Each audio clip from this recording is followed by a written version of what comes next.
Hein, c'est ça, non, maman, tu peux confirmer, non? Oui. Que tu n'as pas été arrêté. Je n'ai pas été arrêté. Mais les agents étaient ici. Les agents étaient ici. Mais venir regarder mon fils qu'ils ont pris depuis 13 jours, qui est sorti hier du cachot. Tout à l'heure, à 13 h, 4 agents de la DGR sont encore revenus. Me dire que on cherche mon fils Pépito. Mais depuis hier qu'il est sorti, il n'habite plus avec moi. Je ne veux plus qu'il habite les Akébé. Jusqu'à nouvel ordre. Il a fait 13 jours au cachot. Hein, ils n'ont pas eu le temps de lui poser ces questions-là. C'est maintenant aujourd'hui qu'ils ont encore pensé à lui poser des questions. Mais maman, quand il est sorti, en réalité, qu'est-ce qu'il t'a dit? Quelles sont les questions qu'on lui posait là-bas? Le 15 juin, quand il avait été arrêté au niveau d'ici, dans sa famille, ici, le 15 juin. Ils l'ont arrêté ici à la maison?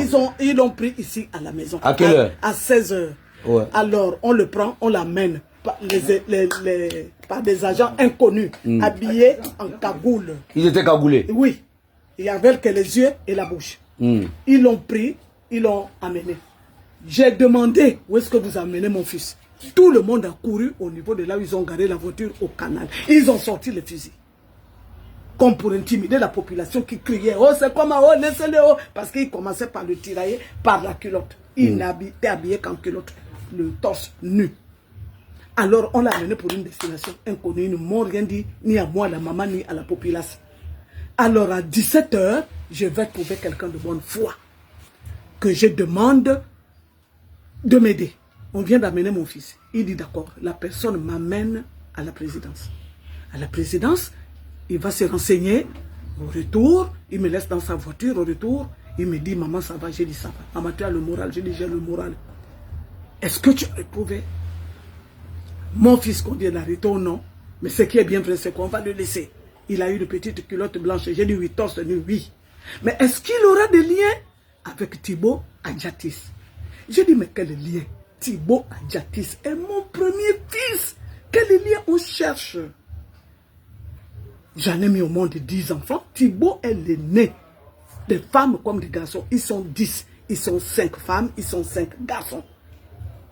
Donc, le monsieur a dit, bon, j'ai seulement voulu t'aider et te rendre service. On retourne. Ok. Sûrement ton fils va rentrer en soirée. J'ai dit d'accord. J'ai attendu toute la nuit de samedi 15. Mon fils n'est jamais rentré. Dimanche matin 16, mon fils n'est jamais rentré. Je ne connaissais pas là où il est. Et c'est maintenant encore le même dimanche à 17 h qu'un agent de la DGR m'appelle. Bonsoir maman Solange. J'ai dit oui, bonsoir au téléphone. C'est qui? Oh, vous avez un fils qui a été arrêté. J'ai dit oui, je le cherche même. Je ne connais même pas là où il est. Oh, il est ici à la DGR. Il a faim et il est malade. J'ai dit il est malade. Il a quoi? Hier quand on est venu le chercher, il n'était pas malade. Il est malade, il souffre de quoi? Oh non, maman. Je t'ai seulement dit qu'il veut manger, il a faim. Attendez. Donc vous aussi, vous savez arrêter les gens. Mais vous n'avez pas de budget pour leur nourrir. C'est encore à moi, la maman, de faire à manger. Et aussi le taxi. Je ne ferai pas seulement manger, seulement je vais venir. Mais en taxi, pas à pied. D'accord, comme il s'agit de mon fils, j'arrive. Je suis allé, j'ai trouvé l'agent qui me reconnaît que oui. Maman, pourquoi tu m'as parlé mal? Moi, on m'a seulement demandé de te demander d'amener à manger. J'ai dit non, papa, mets-toi à ma place. Depuis hier, je cherche mon fils. Il a été enlevé par des êtres inconnus qui ne m'ont jamais demandé la destination là où on a amené mon fils. C'est maintenant, en soirée là, me voilà, il fait nuit. Quand vous me demandez de l'apporter à manger et qu'il est malade, il souffre de quoi? Bon, j'ai apporté à manger. On m'a fait goûter à manger. Bon, je veux le voir. Il est où? Oh non, tu ne pourras pas le voir. Je dis, comment ça? Je ne pourrai pas le voir. Pourquoi je veux le voir? Depuis hier qu'on l'a enlevé, je ne l'ai pas vu. Je veux bien le voir. Oh non, si tu veux bien le voir, il faut passer demain matin et vous allez discuter avec son enquêteur. Je dis, il n'y a aucun problème. Le lendemain matin, je fais un effort. Je m'y rends. Aller rencontrer son enquêteur qui me raconte, j'appellerai ça raconter sa vie. Oh non, oh, c'est pour nécessité d'enquête. J'ai dit, mais attends, petit. Toi et moi, là, tu ne vois pas que je suis ta mère?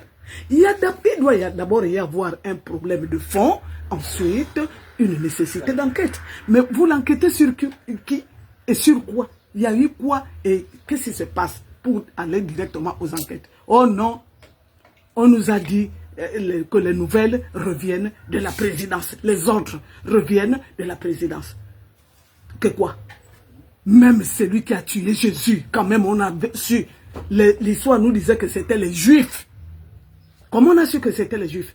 Mais maintenant, comment l'autre va revenir de la présidence que la maman ne doit pas voir son fils? Attention, je n'ai pas mis cet enfant au monde seul. Il a des pères, même si son père est mort, les grands-pères le grand frère de leur papa vit. Les petits frères de leur papa vivent. Les grandes sœurs de leur papa vivent. Attention. Dites-moi un mot pour que j'aille saisir ma belle famille et leur dire de quoi il s'agit. Oh non, c'est toujours pour nécessité d'enquête. J'ai dit merde. Lundi, je ne peux pas voir mon fils, nécessité d'enquête. Mardi, j'y vais, j'apporte la nourriture, je ne peux pas voir mon fils, nécessité d'enquête. Mercredi, je vais encore voir, toujours. Alors, il y a quelqu'un, celui qui était de garde, qui a fait un effort de le mettre dehors pour qu'on puisse bavarder un peu. Aïe, le fameux enquêteur, lorsqu'il descend de l'étage, il commence à tonner.